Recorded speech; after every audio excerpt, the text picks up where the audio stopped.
This is Forensic Talk with Jim Campbell, all talk and all crime. From white-collar suburban dad to bank robber, our second show on the true story of the Boonie Hat Bandit with his wife and twin daughters.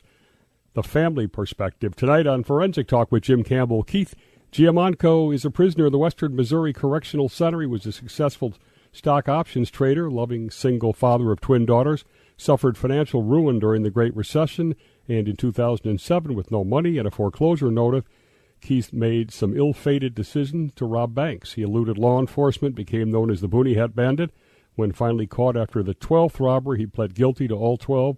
In federal court, sentenced to 6 years, 4 months. St. Louis County then used his guilty plea and conviction in federal court as evidence against him for 7 robberies happening within its jurisdiction. And in state court, he was sentenced to 20 years. A clemency effort is now underway for what Keith believes is an unjust conviction for the same crimes twice, an apparent violation of double jeopardy protection guaranteed under the Constitution.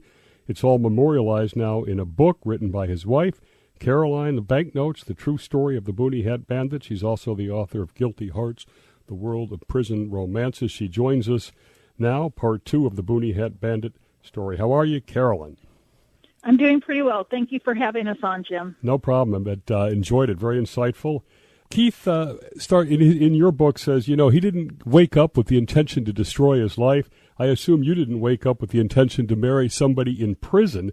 Tell us how you met and the brief version of the story. Both Keith and I were very unlikely candidates for ending up in what people would consider a prison romance. I had grown up in conservative southern Missouri. My father was a deputy sheriff. I grew up around the courthouse and the sheriff's department.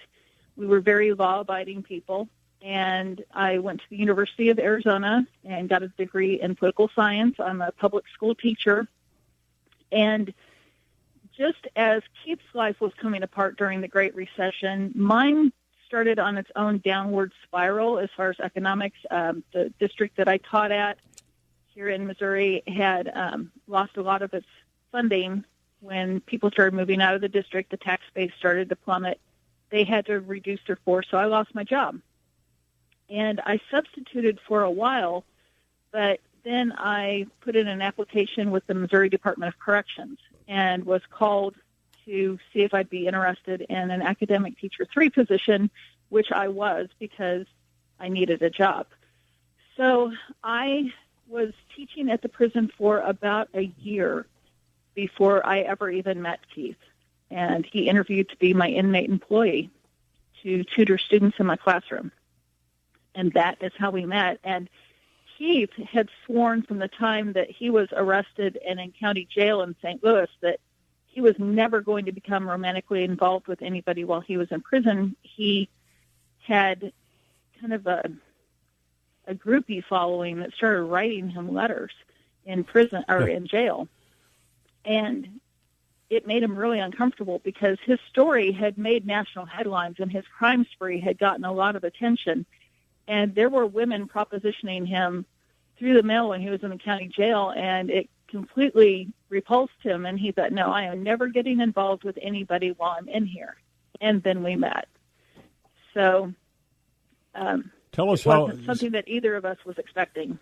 So tell us how it happened then. He's assisting you, and you played all by the rules. There was no violation of fraternization. You didn't bring contraband or everything. But tell how it happened. And also, it just seems so brutal teaching there, the backbiting and everything. It was a very hostile work environment, and not just because of the inmates. There was a lot of corruption and ugliness that went on within the Department of Corrections, and it seemed as though the people at the top had a compulsion to always try to drive wedges and keep suspicion amongst coworkers. We'd be told basically that everybody was watching everybody else very carefully and ratting on each other, and it made for a very difficult work situation because you were always looking over your shoulder and concerned that somebody was going to go lie about you and say something about you that wasn't true. So it was just a very difficult situation, and there were some people that were retaliatory and vindictive inside there, and was kind of ironic because they at one point started putting up posters around the prison saying that bullying wouldn't be tolerated, and one of the posters hung outside one of the offices of the person who bullied me the worst when I worked there.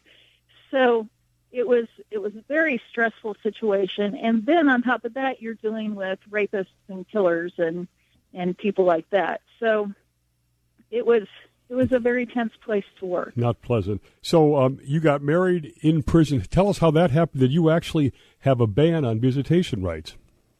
Yeah, it's kind of a long story, and we explain it in Banknotes, and I'm also writing a book about my experiences. Banknotes is mainly about Keith's story, with me coming into it towards the end.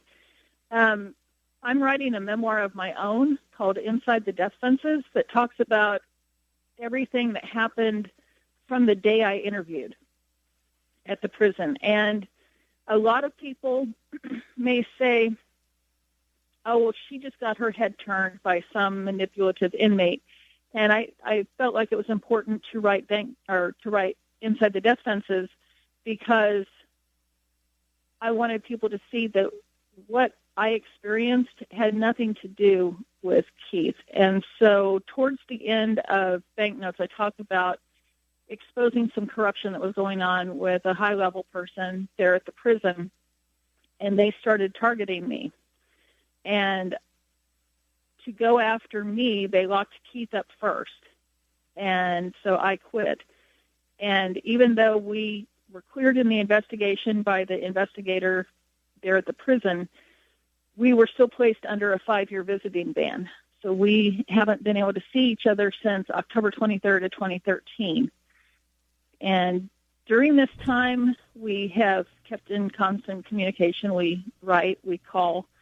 And I, a couple of years ago, started putting in the paperwork to allow us to get married because I knew that we could still get married even with the visiting ban. And we met a bunch of roadblocks, and finally I had to get some state legislators involved, and we were able to get married this last October 23rd. All right, and we should say when you say they locked him up, since he was locked up, they put him in the hole, which is basically solitary confinement for a guy who had no write-ups. Now tell us, outside of prison, you were shunned by a lot of friends and even your own brother. Talk about that. Yeah, there is such a stigma attached to people who are connected in any way to an inmate. And I hadn't even realized the viciousness of it because I had never looked at people that way. But as soon as my brother found out that Keith and I were in a relationship, he broke all ties. He disowned me because of it. And we did not make amends until he was on his deathbed. And I didn't even know that he was ill. He had cancer. In between him disowning me and us making amends, he had come down with cancer, and his wife hadn't told me, and he hadn't told me, and my brother was on his deathbed when I found out. And I drove to St. Louis, and we were able to make amends. But it's very painful when people that you love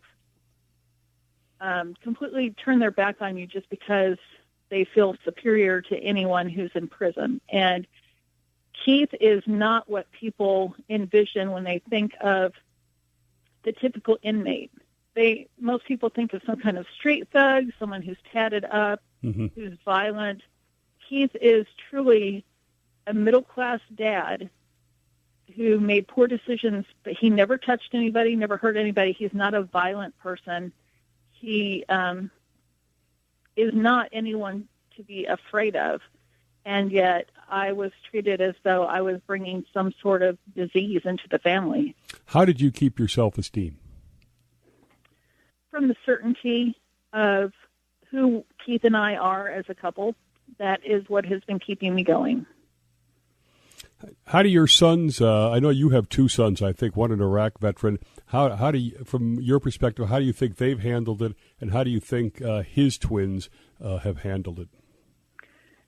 My youngest son was wounded in Afghanistan, and my other son was in the Air Force. My oldest son has been fairly accepting of it, and he'll talk to Keith on the telephone. and they get along really well. Both of them were not keen on the idea of Mom being involved with an inmate, and I had some difficulties with them in the beginning. My younger son still doesn't approve of my relationship, but at least we're talking now. And as far as the girls go, they have gone through hell, dealing with the shock of their dad, who was everything to them. He was a single parent, and he was stripped away from them. They had no idea that he was robbing banks, and it all came crashing down on them when he was arrested. And they both dealt with things in their own ways. Thankfully, I can say that they both come out the other side doing well, but it's not as though it hasn't taken a toll on those two girls. And I'm grateful that they have accepted me into the family, and there's never been any tension or jealousy or discord and between the three of us, which is important because in any step-parent situation, you run the risk of there being hard feelings one way or the other. And thankfully, we have all looked at this as being a team. And we'll say again that we're going to interview the twins for the back half of this show as well, so we'll get their perspective. Tell us, when did the visitation ban end, and when's the earliest Keith could get out? The ban ends on October 24th of 2018, so we're coming up in about 6 months. And the soonest that Keith can see a parole board is in 8.5 years. All right. I should say for folks, the Guilty Heart book gives you great insight into several different couples that have had to deal with this issue as well. And you get a sense that these aren't just bad guys. They may have made mistakes, and they really pay for it. And there's some pretty tough stuff in there. There's young kids who were raped repeatedly. And while in prison. While in prison, while in prison, and what the wives have to go through, sometimes just to afford, to be able to pay them on the phone. All right, let's shift efforts. Now we're talking with Caroline Giammanco. She's the wife of a suburban dad who turned bank robber. Your mission now is essentially criminal justice reform. There's 2.4 million Americans in prison, and to help Keith get treated with justice. We should say he's under his sentencing. Not only was he sentenced with huge disparity to the same crime twice between the state and the federal, but he has to serve a minimum of mandatories, 85% of that. Tell about the Clemency Effort, what you're doing now. Right now we have an effort going on where we are having people sign petitions and legislators contacting the governor's office, asking Governor Eric Greitens to review Keith's situation for clemency. We acknowledge that he made mistakes. Keith admitted from the time he was arrested, he admitted that he had robbed those banks and that he had done something wrong. That's why he pled guilty in federal court, and he pled guilty to all 12 of them in federal court. He never tried to weasel out of anything. And we all hear that we're protected under the Constitution from being convicted twice for the same crimes. And we always assume, well, bank robbery is a federal offense. And it is. He took responsibility for those crimes. He was sentenced in federal court and was given what the federal court deemed was the proper sentence.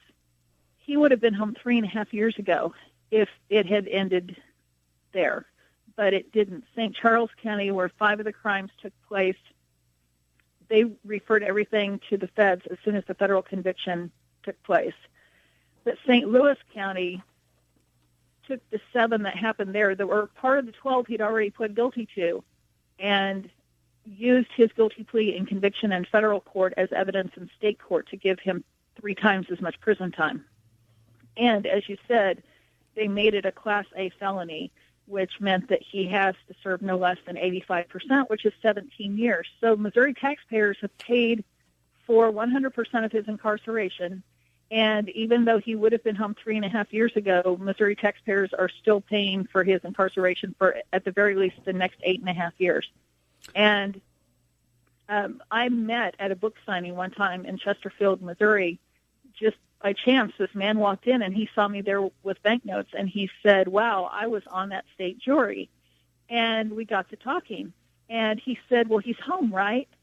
I said, no. And I had to explain the situation to him. He had no idea that the judge had tacked on 5 more years than the 15 that they had recommended. He had no idea that what they had sentenced him to meant he had to serve no less than 17 years. The jury thought that when they said, oh, okay, we'll go along with the state and we'll convict him for these, but, good time behavior credit and all that, he'll be home at the same time as he would the federal sentence, so no big deal, right? The juror had no idea that Missouri doesn't offer good time behavior credit. There is no, well, you'll get a day off for everyone you serve. That doesn't happen in Missouri.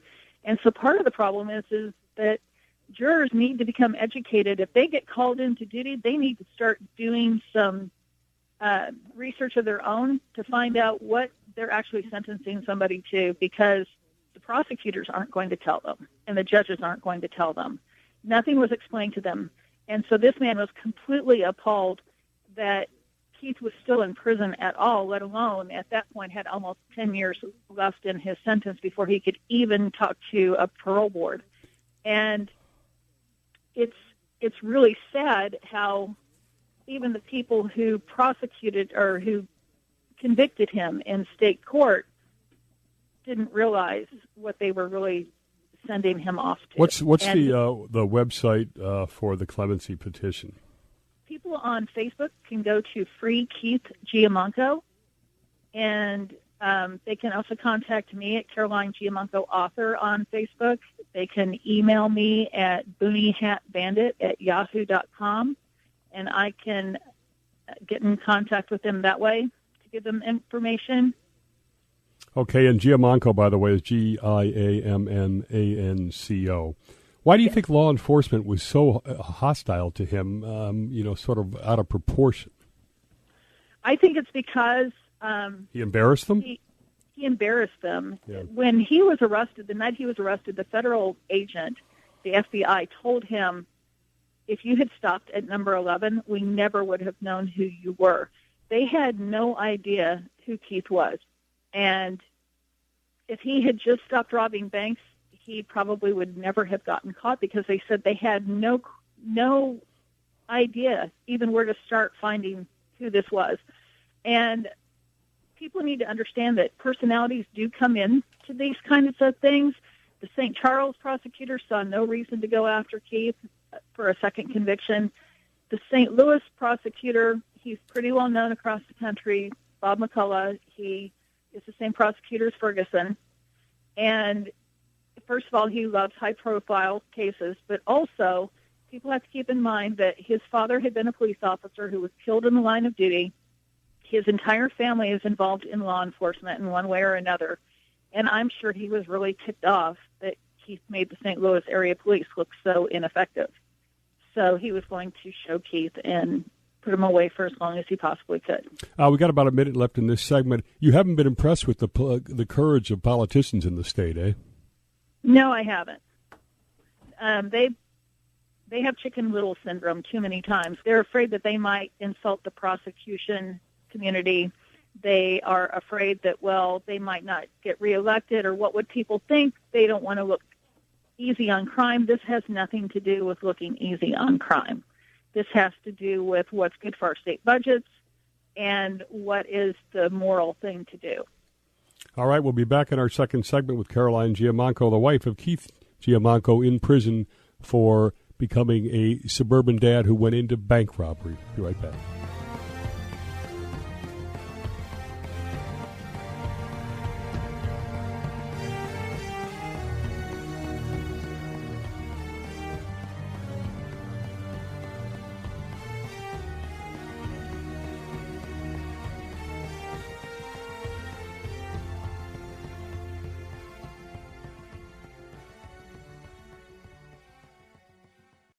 Money, money, money, money. You gotta have it.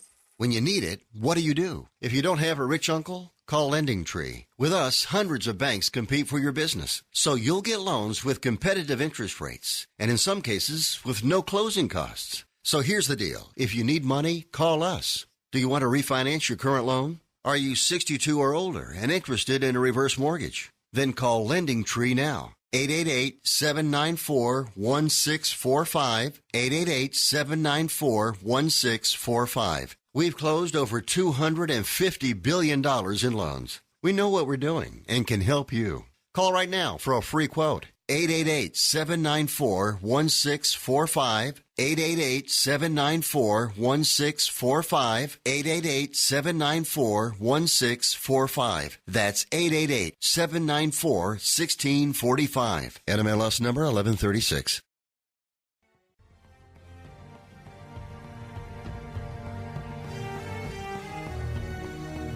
We're back. This is Forensic Talk with Jim Campbell. We're talking with Caroline Giammanco and her efforts now for criminal justice reform.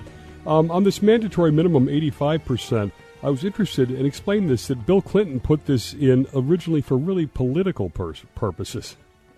It was completely political. In the election cycle before Clinton ran for president, Michael Dukakis had been running in the election cycle before Bill Clinton ran for president. Michael Dukakis had been a governor, and he was ahead in the polls against H.W. Bush until it came out that Willie Horton, a man that he had, under his administration, allowed to go out on a furlough from prison, Willie Horton had gone out and committed heinous crimes. And that came back to haunt Michael Dukakis. And the Bushes painted Democrats as being weak on crime. So Bill Clinton was determined when he ran for president that he was not going to look weak on crime. So he came up with the idea of having a very harsh Clinton crime bill. And Joe Biden is actually the person who wrote the bill. And many things happened under that bill, but 85% was one of the components of the Clinton crime bill. It rose the federal sentencing to 85%, where people had to serve at least 85% of their crimes for Class A felonies. And under the Clinton crime bill, if states would adopt the exact same percentage of 85%, that the federal government would give them funding incentives. So what states did, and not every state, but Missouri was one of them, was they raised their mandatory minimum sentences for Class A felonies to 85%. Prior to 1994, Missouri had 40% mandatory minimum. So if you were convicted of robbery and you got a 20-year sentence, you had to serve 8. Once the Clinton crime bill was accepted in Missouri, it rose to 85%, which meant you served 17 years of those 20 years. But it seemed like a good deal for the states because millions of federal dollars started flowing into the state.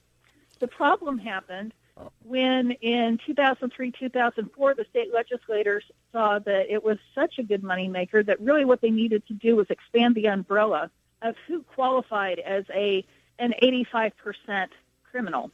So first-degree robbery is what it's now called here in Missouri, used to be armed robbery. Armed robbery, by definition, meant you had to have a weapon. For first-degree robbery, you don't have to have a weapon. You just have to, it says there has to be a possible threat that somebody could say, well, he could have had a weapon. Keith never had a weapon, never said he had a weapon, but it's really not that hard for a police officer or a prosecutor to talk to a witness and say, well, did he have a weapon? And they go, well, no, he didn't. He didn't have a weapon. Are you sure he didn't have a weapon? Well, I didn't see one, but could he have had a weapon? And the witness says, well, yeah, I guess he could have had one. That's all it takes to get a Class A conviction. And I should say that the prison population exploded in Missouri from 5,000 to 35,000. And in irony now, I guess the feds are no longer providing that cash incentive, so it's now unfunded and costing the state a lot of money. Tell us though that what it does it turns the criminal into basically a sense of hopelessness, right? Instead of thinking of rehabbing himself. Exactly. So first-degree assault's another one. It used to be attempted murder. Now you just have to inflict serious bodily injury, which could be anything from a broken jaw to riddling somebody with bullets. There's no distinction within the statute itself. So if you are a 19-year-old kid and you've gone to a party and you get into a fight that maybe you were looking for, maybe you were not looking for, and you end up seriously injuring the other person, you can be charged with first-degree assault, which is the same as first-degree robbery. If you get 20 years, you have to serve no less than 17 years. If you are 19 years old and you go into prison, first-time offender, never had any criminal background, you go into prison and you have to serve no less than 17 years, you're going to be 36 before you get out of prison. It doesn't matter how good you behave in prison, you're not getting out any sooner than the guy who's been a complete jerk his entire prison sentence. So there's no incentive to being good or rehabilitating because you're stuck in there no matter what. And most guys who are 19 and they're going to be 36 before they get out, they're going to get swallowed up by that prison culture, and they are not going to come out that same good kid they had been before that one horrible incident happened in their life. Okay, Caroline. Also a victim of ineffective counsel, and I guess his right to speedy trial was violated. Talk a little bit about those.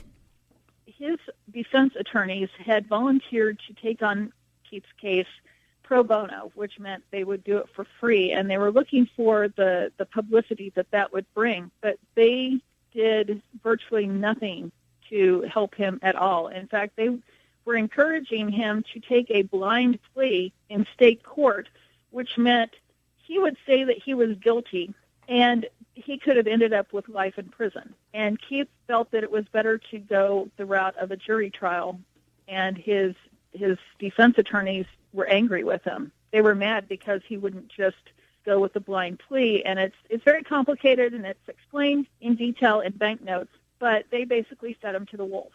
Now, as we get down to the end of our segment here, where's your mind at now in terms of the appeals process and the next steps and the odds you think of being able to get him out before that 85% period hits? There's really no way of having any idea of even how to gauge where it's at, except that we're looking at it as good news that it hasn't been denied yet.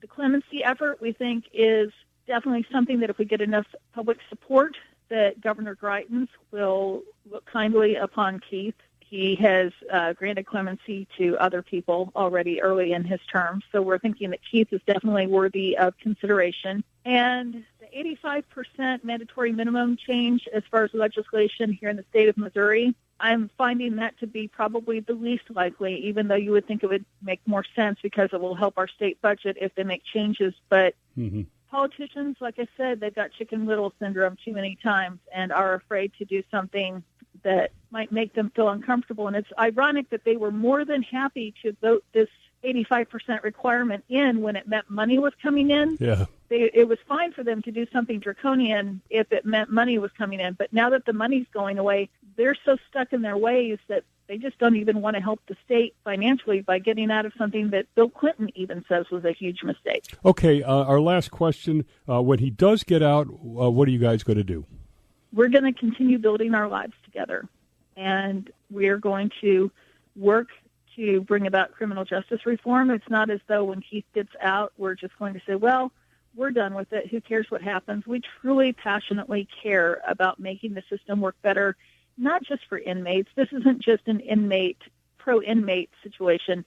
I testify at subcommittees at the State House in Jefferson City to make working conditions better for DOC employees. We want things to be better and safer for our communities when people get out. All right, we've been talking with Carolyn Giammanco, her mission now, criminal justice reform.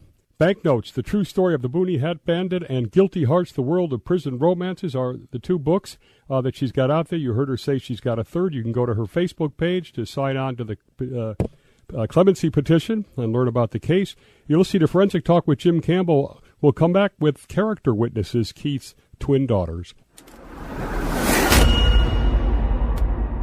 And now we're joined by the character witnesses that Keith Giammanco believes helped him both in court sentencing when they spoke on his character and as a core of a very small support team allowing him to survive in prison. And I'm speaking of his twin daughters, Elise and Marissa Giammanco.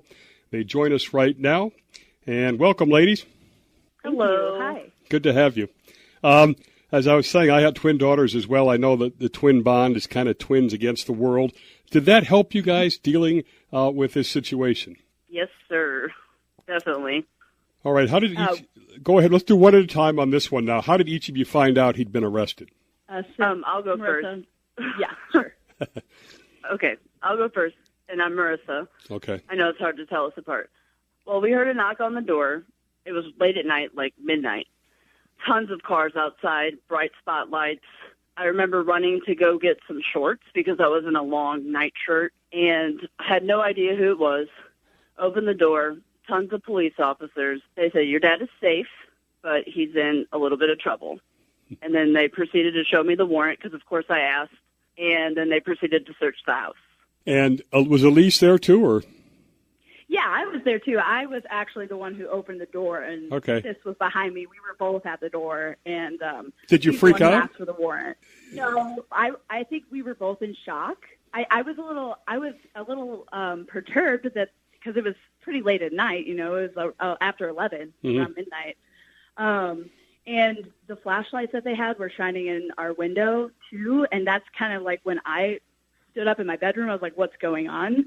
That's the first instinct that I had, and then went to the door, and then that's where we saw the police officers. When they came inside, I was again, like, I think I was in shock. I don't want to speak for my sister, but I wasn't freaking out. I was definitely trying to stay calm and reserved before I made any assumption about what was going on with my dad. I know. So that's what I was thinking. I know Key said he was really upset that he wasn't able to call you. Now, how did you? Go back to Marissa. How were you able to process this? Since obviously your dad had never been a crook or a criminal before. Right. Well, it wasn't processed right away. I wouldn't even say it was processed within the first week. I do remember from that night, after the initial come-in by the police, after they searched the house, I do remember us going to bed together in my sister's bedroom, in Elise's bedroom, and we slept with the phone by our bed. But nothing was really processed until weeks after, I don't believe, and from my perspective. Let me ask this. He was raising you as a single parent, and now you feel like you've lost that single parent at the time. Did you feel like you've been abandoned or orphaned or what? Oh yeah, this is Elise. Definitely sense of abandonment, definitely, because we were both 17 at the time, because we got arrested in September 2008. We turned 18 October 2008. And I definitely had this sense of, what am I going to do? How am I going to get through this? Who is going to be my support network now on the outside, like beyond just my twin sister? Like, what adults can I rely on? So those were the immediate questions I was asking. And, like, the feelings that I was feeling, the emotions were fear, abandonment, just like shock, and deep, deep sadness, because I knew that this was going to be like a very, very long uphill battle, right? When did you get to talk to your dad? He ended up calling the next morning, and he was in the county jail at the time, from where he called from. And he, I remember him saying, hello, beautiful, and I'm safe. And I remember him saying, you don't have to go to school today. And that's one thing I do remember. But that's my perspective. And now, Sis, I would like to hear what you remember from that moment. I remember talking to him briefly, actually, that night, because he called when the police was there. He only had 20 seconds though, and he was just like, I don't want to tell you what's going on right now. I want you guys to go to bed and stay safe. I remember him saying, I'll be home soon. Wow. So that was the first time that I talked to him, and that's what I remember. And then the next morning, I remember you were talking to him, Sis, and so that's the conversation that you guys had. And then I might have talked to him for a second, but I don't remember that. Okay. That's the conversation I remember. All right, so let's go back to Marissa then. So we just talked about feeling abandoned when he gets arrested. Did a lot of your friends and other family members sort of disown you or turn their backs on you at the same time or thereafter? That was a gradual process. In the beginning, it was more like somebody had died. Like, they literally, were bringing us food, and, if you need anything, I'm here, and wow. And that was the initial reaction by everybody around us, I believe. Money? And, yeah, they offered us some money, and, if you, like you said, school supplies, and our church members were involved for the first month, but gradually everybody kind of just dropped off. Did you guys start going right back to school? I think I remember, if I'm quoting myself correctly, we did go back to school, but I missed 75 days of my senior year. Wow. So I went back, but I was on and off really there. Wow. So were either of you angry at him and had to forgive Keith, and did he ask for your forgiveness? Yes, to both. Okay. I would say, this is Marissa, on my part, it was less of an anger thing and more of a disappointment and a why thing for me.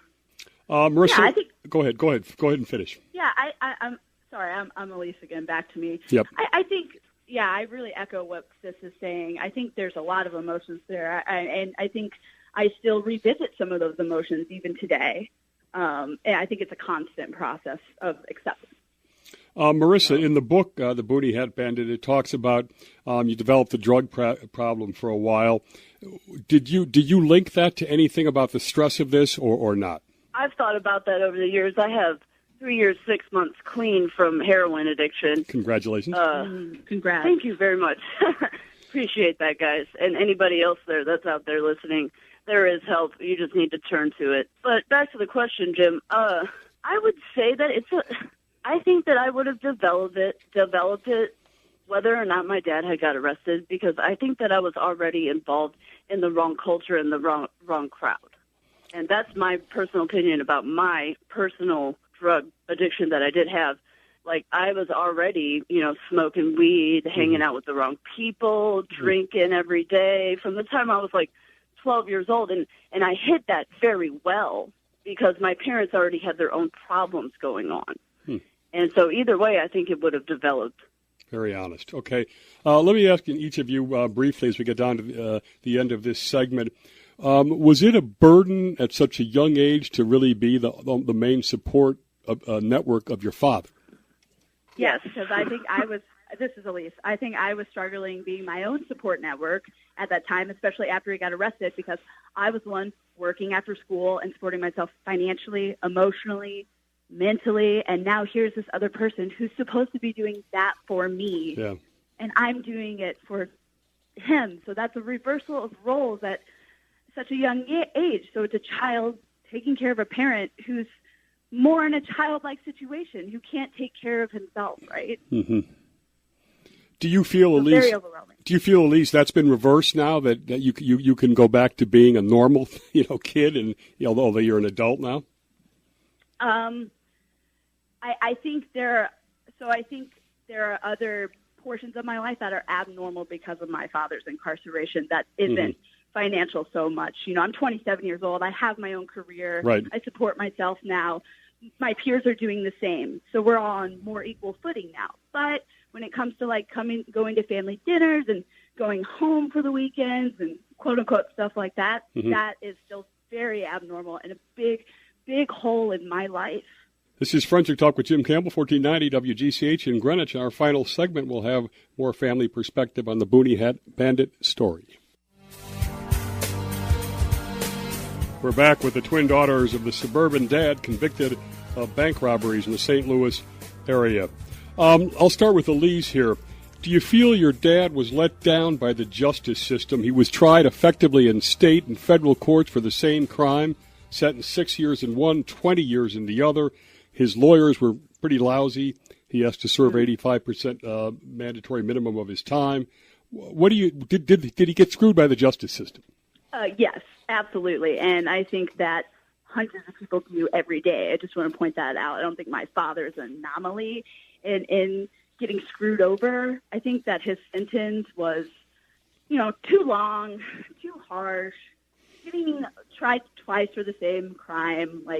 That's just, you hear growing up that doesn't happen, but in reality it does in a few states in this country of ours. So I definitely agree with my dad on that sentiment. I definitely think his lawyers were not very passionate about helping my father, if that makes sense. So that's That's my perspective on it. And they were older. They were on their way out. Well, let me ask you, Marissa, then, how often do you get to see your dad in prison? Do you go to see him? I personally only get to go every, maybe 6 or 7 months. Wow. Because of the drive time and the downtime from work. Elise, how about you? I probably go 3 or 4 times a year, so not that much more. And I went to college in Wisconsin, so it was even less when I was away. And because he's up in Kansas City and we're down in St. Louis and Cape Girardeau, and so that's a 4.5-hour drive. All right, let me ask you this: you guys talk to him on the phone a lot, though. I know. Do you in some ways feel closer to him now, even though you can't really physically be with him that much? Yes, this is Elise, and I'll tell you why. Okay. When my dad got arrested, that gave us a unique opportunity to be completely honest with each other, because that put him in a vulnerable position. He didn't really have a choice. Why would he keep lying? Why would he keep doing that? He needed our help, and so that broke open for me and him, at least, an honest relationship that I carry throughout my life since I was 17 years old. So I feel like we know each other and we respect each other and we listen to each other on a deeper level than we would ever have had if that hadn't have happened in our life. Maybe. Might have came about in another way, maybe a more positive way, but that's the way I see it. Very interesting. Do you guys worry, Marissa, about keeping his morale up in prison? Whenever he calls, I try to make sure, even if I'm in a bad mood, to try to just put on that happy face for him and, just let him know that things are okay on my end and how are you today, I'm more worried about his mental well-being. I fought my battles, so now it's all about trying to get him through his battles, Very nice. How do you deal with the fact that he's got 8.5 years to go if the clemency or appeals are not successful? I take that day by day. I take my life day by day. Probably smart. Okay. Elise, let me ask you this. He met Caroline in prison when she was teaching, and he was sort of helping him, tutoring, etc., helping her. And then you became a team essentially. How did that come together? How did you take Caroline and given they met in prison and everything?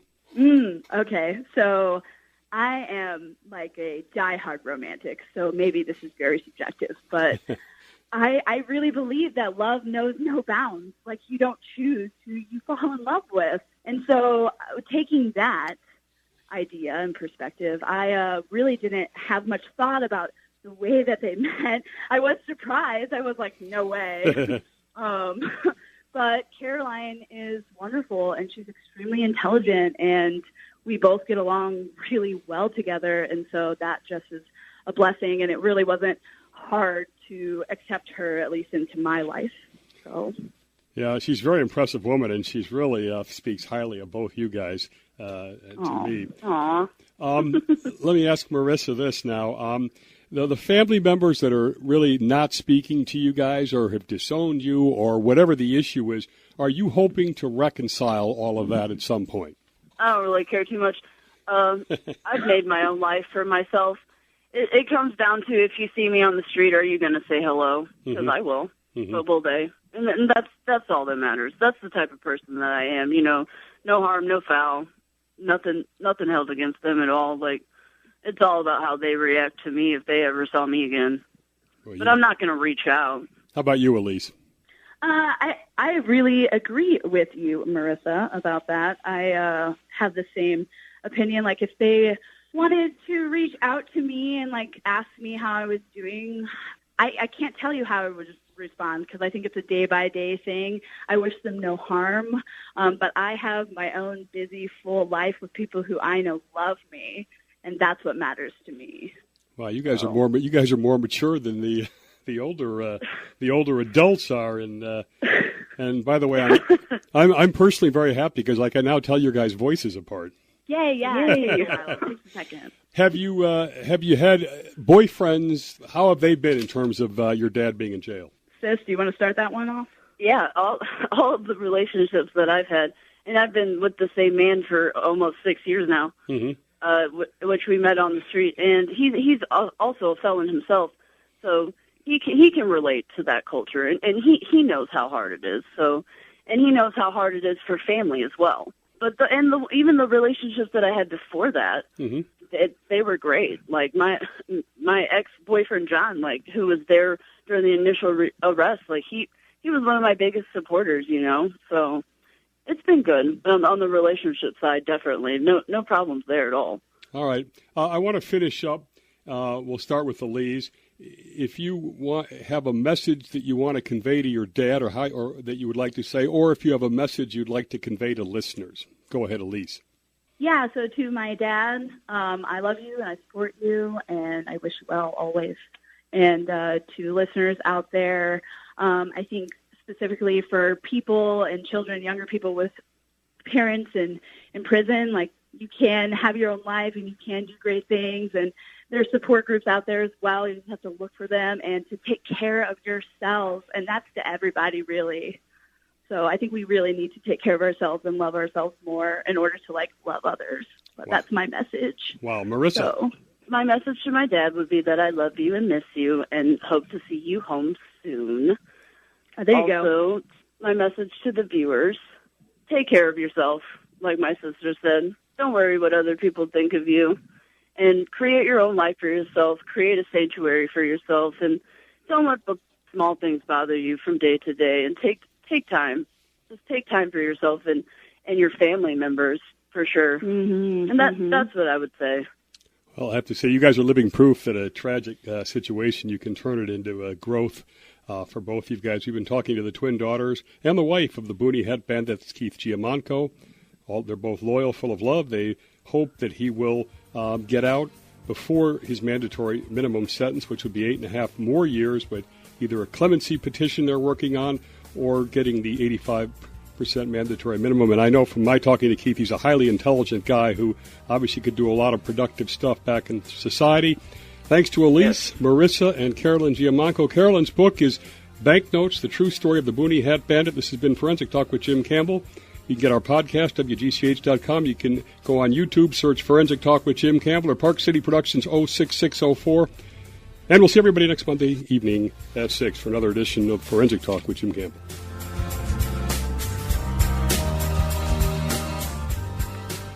Attention small business owners. Growing your business can be tough. Just when you thought you were making money, you found out that you owe the government money. And now that you owe the IRS their cut of your business profits, you may be broke. And if you don't take things seriously, you could go to jail or have your business shut down. But you do have an option. If the IRS is threatening you for unpaid taxes, call the Tax Resources Network. Their tax professionals and ex-IRS agents have over 23 years of experience dealing with the IRS, saving business owners and the self-employed millions in tax dollars. Let us negotiate with the IRS on your behalf. We may be able to reduce your tax debt for a lot less than you owe, help with the IRS audit, and even criminal investigations. If your business owes the IRS $15,000 or more and the IRS is threatening you, don't wait and let your business get shut down or worse. Call for a free consultation.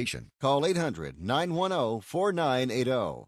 800-910-4980. That's 800-910-4980. Again, 800-910-4980.